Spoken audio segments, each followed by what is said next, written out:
Weather, warm waters, we are feeling the impacts of El Nino on land. Good evening, I'm Paula Akana. And I'm Yenji Denise. It is also, though, having a big impact in what happens in our oceans. KITV4's Laurie Amata joining us now with what's happening to one of Hawaii's most profitable resources. Laura. Well, Yenji, Paula, ahi, or big-eye tuna, is a $100 million industry for Hawaii. So when something messes with that, you can bet there's going to be a big response.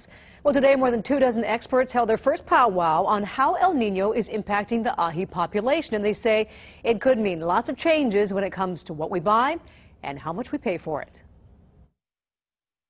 El Nino's record-high ocean temperatures have already devastated coral populations.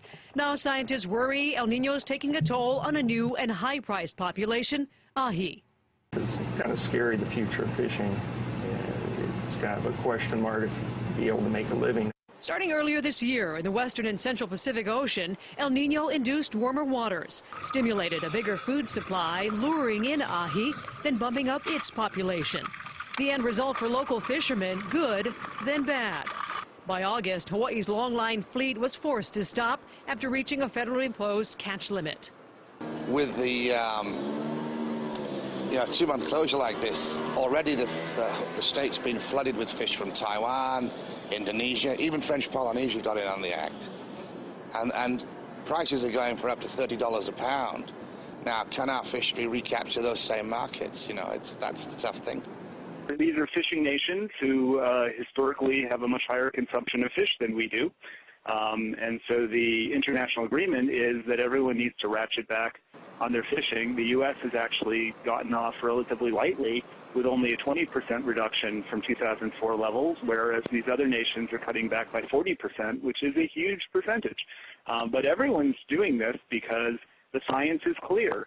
Too many fish are being taken out of the ocean each year, and that simply cannot be maintained. This year, scientists from around the world have been studying the impacts of El Nino on big-eyed tuna.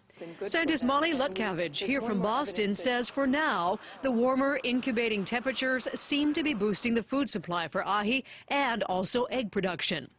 But she says adult tuna typically like colder, deeper waters. The future impacts of that push and pull, still a mystery.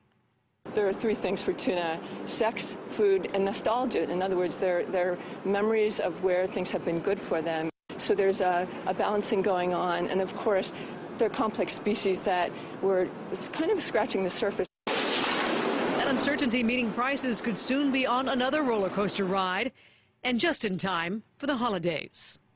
At that time, people that don't normally eat sashimi, and so the demand goes up. So a lot of questions they still want to answer. So scientists believe tuna actually have a fairly complex memory and what they call map sense. Now, particularly in the case of bluefin tuna, where they have more intel, they say the fish will likely come back to the same spot because of memory and the nostalgia of good eats and a good time. Back to you guys.